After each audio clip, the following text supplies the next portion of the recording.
ශ්වේත සදේරට නුබේ පාලුම කාලා සේදවලාව කෙවසීලා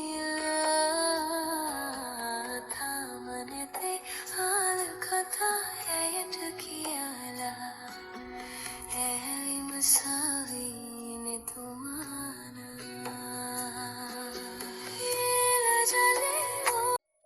Hi guys, welcome back to my channel.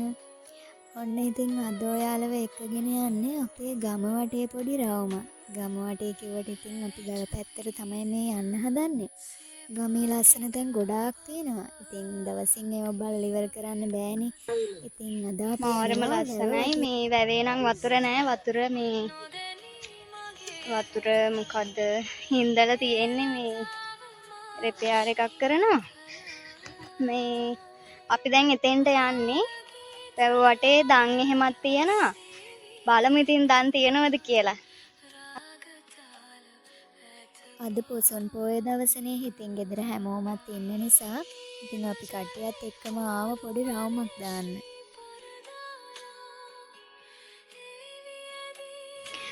අපි ඉස්සර මෙතෙන්ට එනවානේ නාන්න.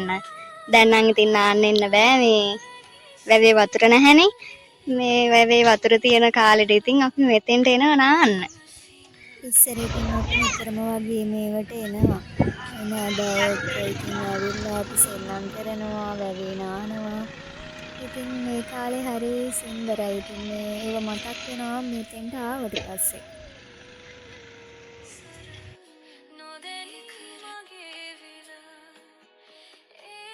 ඔන්න ඔය ලයින් එක වෙනකන් වතුර තිබුණා.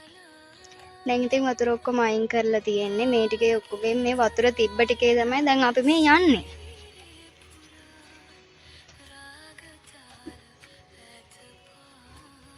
වතුර හිස් කරලා මේ අන්න අතන තමයි මේ අපි අර කලින් හිටියේ. එතන තමයි අලුත් වැඩියා කරන්නේ.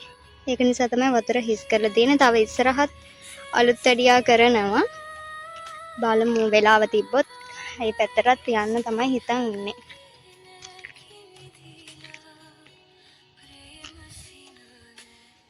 මෙතෙන්ට කියන්නේ දාන් කුට්ටිය කියලා. මේ ඔක්කොම වතුරෙන් වැහිලා තිබ්බේ යාළුවනේ. දැන් ඉතින් වතුර නැති නිසා මේ ළඟටම යන්න පුළුවන්. මේ ටිකේ තියෙන්නේ දන්. මේ වැව වටේම තියෙන්නේ දන් ගස් තමයි.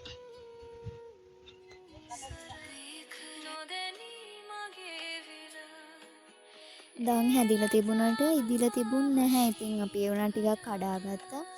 ඉතින් ගොඩ කාලයකට පස්සේ තමයි ඉතින් මෙතෙන්ට ආවේ. ඒක නිසා අපි ඉතින් ටිකක් වෙලා ඉඳලා යන්න ඕන කියලා හිතුවා.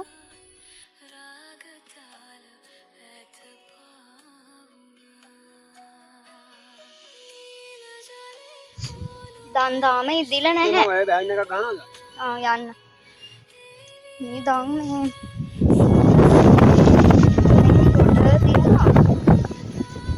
ඉදිලා නැහැ.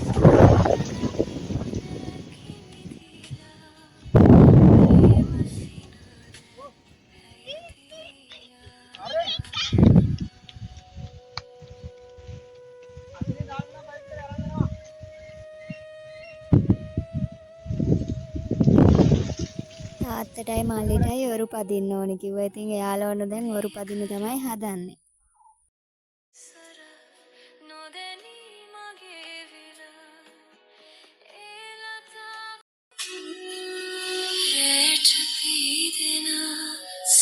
පාලිකා පවා කීව පෙම් කතා ඇසුනා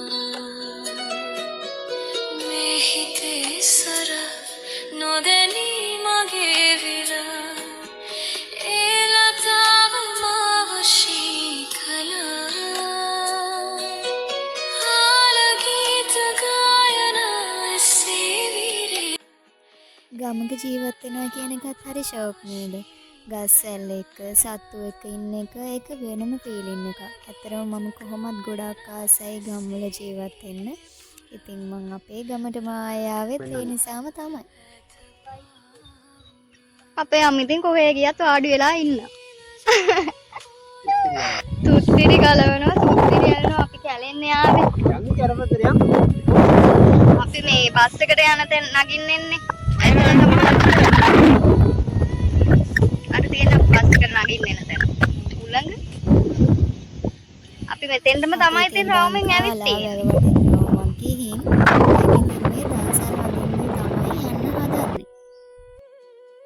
මේ තියෙන්නේ අපිට හම්බුණු පළවෙනි දන්සල. ඉතින් අයිස්ක්‍රීම් දන්සලක් හම්බුණා. ඊට පස්සේ අපිට රබුටන් දන්සලක් හම්බුණා. මම මේ පළවෙනි වතාවට තමයි රබුටන් දන්සලකට ගියේ. ඊට පස්සේ ආයෙ අපිට අයිස්ක්‍රීම් හම්බ වුණා. ඊට පස්සේ බීම දන්සලක් හම්බ වුණා. දන්සල් නම් මාර්ම විදියට තිබුණේ. ගොඩ තිබුණේ. ඉතින් අපි ගියපු නැති ඒවා ගොඩාක් තිබුණේ. ඉතින් හැම එකකටම යන්නත් බෑනේ. මේ ඉතින් ගියපු ඒවා තමයි ඔය කිරි කෝපි. ඊට පස්සේ අපිට ආයේ බත් දන්සලක් හම්බුණා. ඒකම ස්ටීම් දන්සලක් හම්බුණා. දන්සල් නම් ඉතින් මාර්ම විදියට තිබුණා. මේ පැත්තේ වෙසක් එකට වඩා පොසොන් එකට දන්සල් වැඩි නේද? ආයේ අපිට හම්බුණා පොප්සිකල් දන්සලක්. ඉතින් අපි ඒකටත් ගියා. ඊට පස්සේ ආයේ වෙරළු අච්චාරු දන්සලක් හම්බ වුණා. ඉතින් ඒකටත් ගිහින් එනකොට අපිට කඩල දන්සලක් හම්බ වුණා. ඊට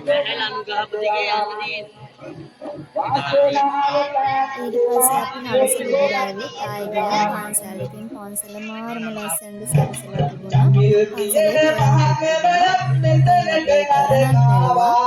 පින්වත් දෙනෙතින් හරි ලස්සන තොරණක් බැලුවා. පින්වත් දෙනෙතින් හරි ලස්සන තොරණක් බැලුවා. තමයි දැනුනේ. ඉතින් උඩ වීඩියෝ කරගන්න බැරි වුණා.